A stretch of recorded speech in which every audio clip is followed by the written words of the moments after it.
What if your TV starts turning on by itself? Not just that, but it shows footage of you standing in your own living room. It was a typical Tuesday evening, quiet and uneventful. I was curled up on my couch, engrossed in a book, when my television flickered to life. Startled, I glanced over, assuming I'd accidentally sat on the remote. But it wasn't within reach. It was resting on the coffee table, untouched. I thought it was strange, but I shrugged it off as a minor electrical glitch. After all, it was an old set. It was bound to have a few quirks. But then, it happened again. The screen lit up, casting an eerie glow across my living room. This time, I was standing in the kitchen, nowhere near the remote. My heart skipped a beat as a wave of confusion washed over me. It was peculiar, but again, I dismissed it. However, the third time it happened, I couldn't ignore it. I was standing in the middle of my living room, frozen in place, staring at the television. It wasn't just turning on by itself anymore. It was showing footage of me. Me, standing in my own living room, looking perplexed and slightly scared. The footage was live, mirroring my every move. I waved my hand, and there I was on the screen, waving back at myself. The room suddenly felt colder, and a chill ran down my spine. The hairs on the back of my neck stood up, and a sense of unease settled in. It was like being watched, but even scarier. It was like being watched by myself. I tried to rationalize it. Maybe it was a prank, or perhaps I'd bought a smart TV without realizing it. But deep down, I knew something was off. I could feel it. It was as if the air was charged with a sense of foreboding. And there I was, staring at myself on my own television. It was chilling, to say the least.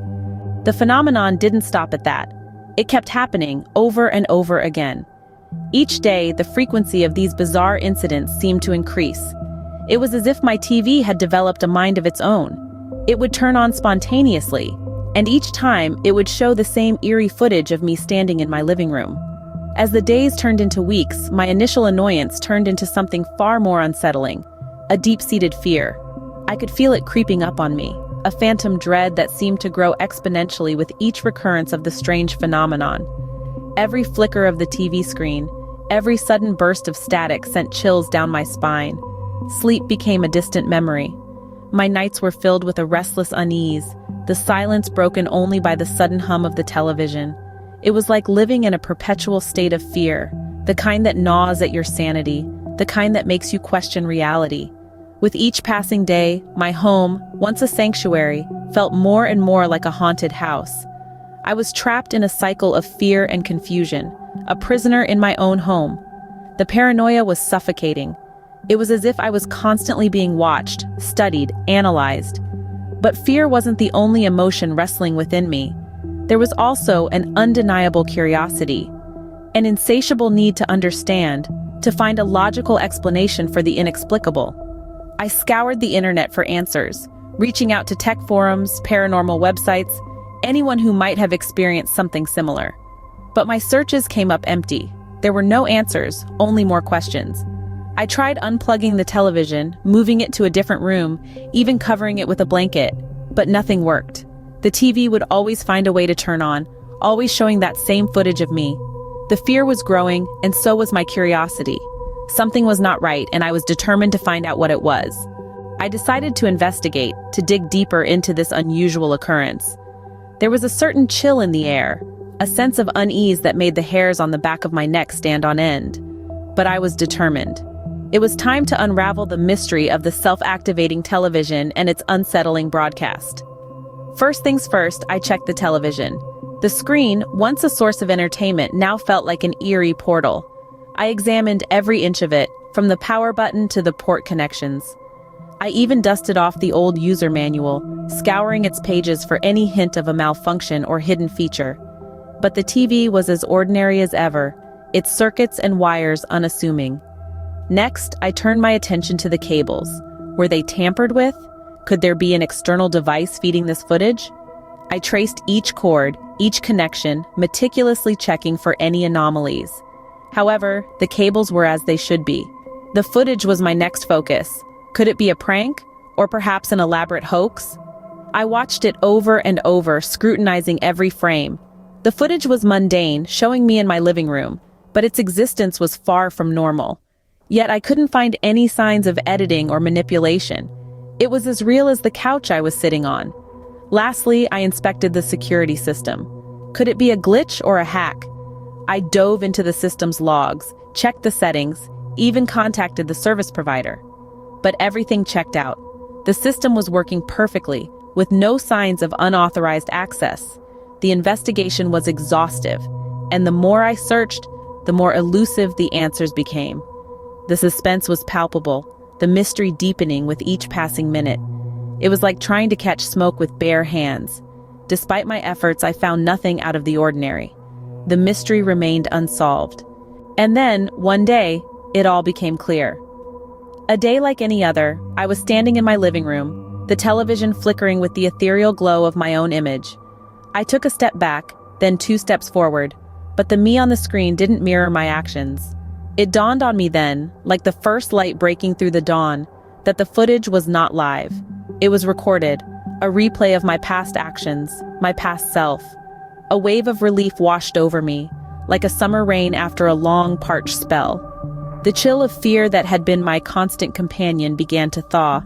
I wasn't being watched, but the relief was tinged with an uncanny feeling, like stumbling upon an old photograph of yourself that you don't remember taking. It's you, but not you. A moment frozen in time, but forgotten in memory. I began to watch the footage more closely.